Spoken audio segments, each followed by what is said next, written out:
Comparison tests. Some series have more complicated terms than we have seen so far. In this section, we will add two tests for positive term series and expand the types of series we can test for convergence and divergence. So our first test is going to be the comparison test. Suppose that the series with the sequence function a sub n and a series with sequence function b sub n are a series with positive terms.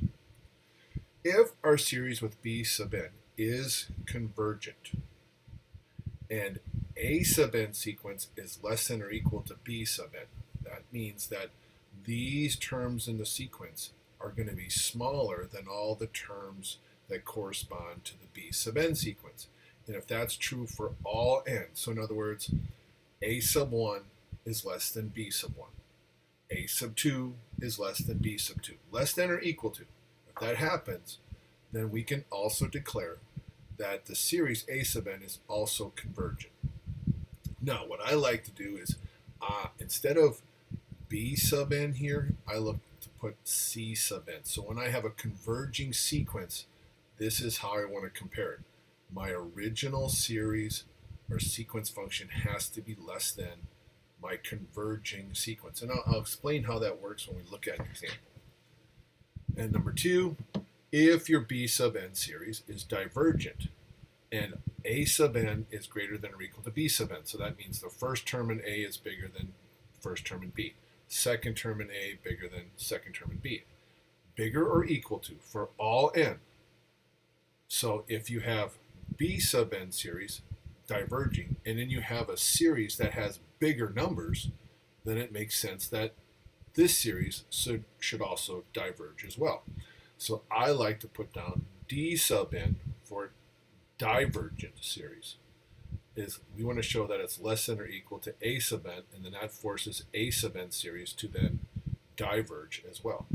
So in a working definition, if the larger series converges, then the smaller series also has to converge. If the smaller series diverges, then the larger series also has to diverge. And we are going to do what is known as a direct comparison test, which I'm going to abbreviate as DCT. All right, so let's look at some examples here. So example 1, does the series 3n over 2n cubed plus 5 converge or diverge? Well, what we want to do is we want to find a similar series for comparison. In other words, you're given the a sub n series. We want to create a b sub n series that we can simply identify, hey, this diverges or converges. Okay, so the first thing we want to do is we're going to mess with this. Okay, truly and technically, adding 5 to this term in the denominator really isn't going to make any sense in keeping. So we want to focus on the leading terms. So my new series is going to look like this without the plus 5. And now that I got rid of the plus 5, I look at this fraction and say, wait a minute, I can do some reducing here. This n to the first can cancel with one of the n's down here in n cubed. So that's 3 over 2n squared. And if you wanted to take it one step further, we could factor out the 3 halves in front of your summation, and we could say, oh, look, it's the basic foundation of our p series. The power on the variable n in the bottom is a 2, which is greater than 1, and it means it converges.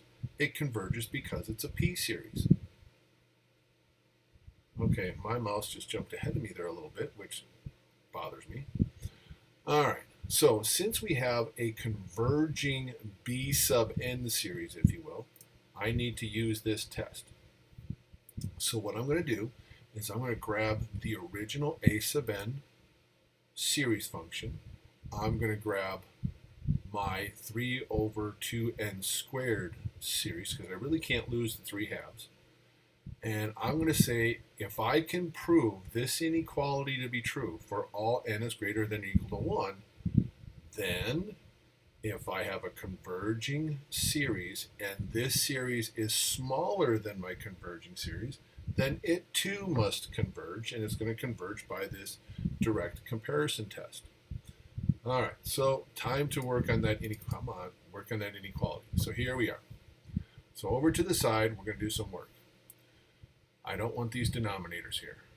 So I'm going to multiply both denominators to both sides. What that will do is we'll get some cancellation. This binomial 2n cubed plus 5 cancels this denominator. This 2n squared will cancel with that 2n squared. And if you take a closer look, you literally just cross multiplied over the less than or equal to sign. As long as you take the denominator and multiply it up to the appropriate numerator, we're okay. So 2n squared gets cross multiplied up. You never cross multiply down. You cross multiply up. 2n squared plus 5, you cross multiply up to the 3. We multiply this all out, you get 6n cubed less than or equal to 6n cubed plus 15. Well, look, we can subtract 6n cubed from both sides.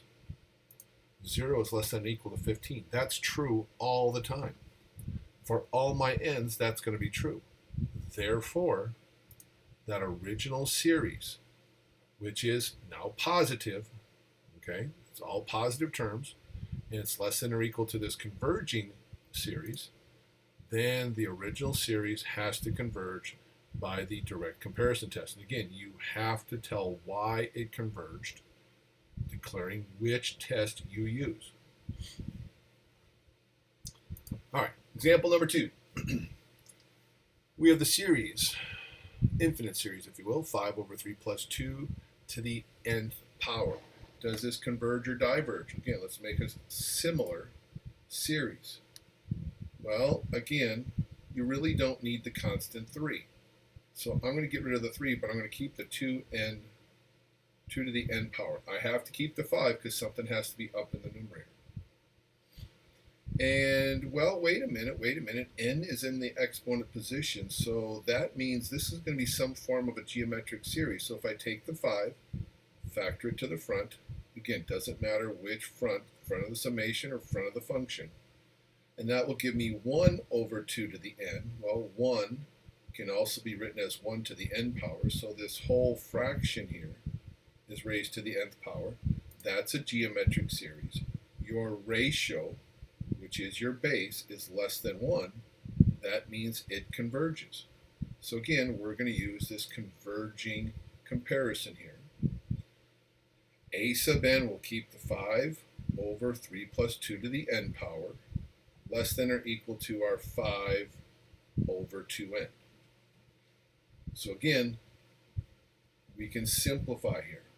Notice that both numerators have 5 in it. So if you want to work with smaller numbers, you could say in theory, let's divide both sides by 5. And that will put 1's in the numerator. Do you have to do this? No. Does it make the numbers easier to multiply to? Yes. So if I do my cross multiplication, this 2 to the n gets multiplied up and across to this one. 3 plus 2n gets multiplied up and across. So I now have 2n is less than or equal to 3 plus 2n. And again, if you can see here, we can subtract 2n from both sides and get 0 is less than or equal to 3. Or if you can see right here, that's always going to be true. Then we have our positive, that's what this statement here with the 0 is. Our positive terms, this series is less than or equal to an already existing converging series. So therefore, my original series must converge by the direct comparison test, DCT. Example 3. Another infinite series, n equals 1 to infinity, 1 over 4 times the cube root of n minus 1. Do we converge or diverge? So again, let's build a series that's easier to identify. Well, okay, do I need the minus 1? No. Do I need the 1/4 being multiplied? No. So I'm going to get rid of the 1, get rid of the minus 1, factor out the 1/4, and I have 1 over n to the 1/3 power. Why did I want to do that? Because this now looks like a p series to me. So here's my power, it's 1/3, which is less than 1. Anything less than or equal to 1 diverges. Okay, we have to use this comparison inequality. So now my diverging series, which is this one, 1 over 4 times the cube root of n, is less than or equal to my original a sub n. Okay, here we go. Multiply going up. All right, 4 times the cube root of n minus 1, multiply up and over to this numerator. 4 times the cube root of n multiplied up and over to this numerator. And so, well, I can see 4 cube root of n with a minus 1 will always be smaller than 4 cube root of n. Or if you want, say subtract those 4 cube root of n's over, you get negative 1 is less than or equal to 0. That's true all the time.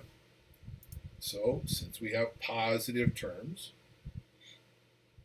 for our series, and we have a smaller sequence diverged, and we proved our original sequence is bigger, then the original sequence must diverge as well by the direct comparison test. Example 4. There we go. Okay. Converge or diverge. Infinite series, n equals 1 to infinity, 12n over n squared minus 4. I think we can kind of manipulate this. I'm already seeing the minus 4. Let's get rid of it. And we can reduce the n's. So we get 12 over n. But again, whether it's 12 over n or 1 over n, that's a harmonic series, our p series, where the power on my n in the denominator is 1. And if it's less than or equal to 1, it diverges. So we're going to do the divergence comparison test. All right, so our diverging series, 12 over n, I should say diverging sequence, 12 over n, less than or equal to the original sequence function, 12n over n squared minus 4. So again, time to cross multiply. N squared minus 4, multiply it to the 12, up and over to the left. N on the bottom, multiplied up and over to the right. We get 12n squared minus 48 when you distribute, and less than or equal to 12n squared. So again, you can see we're subtracting 48 from the same term on both sides. So therefore this has to be smaller, or if you want, again, you could subtract the 12n squared from both sides and get negative 48 less than or equal to 0, which is a true statement. So again, we have all positive terms, and we just showed that our diverging sequence is smaller than our original sequence. Therefore, our original series must also diverge because of the direct comparison test. All right, example 5. Oh, this looks like it's the same thing. Wait a minute. Oh, wait, hold on. We had minus 4. This is plus 4. Okay, so don't recreate the wheel. You're going to have the same thing here. Because we dropped the minus 4, we're going to drop the plus 4. Same work right there for step 1.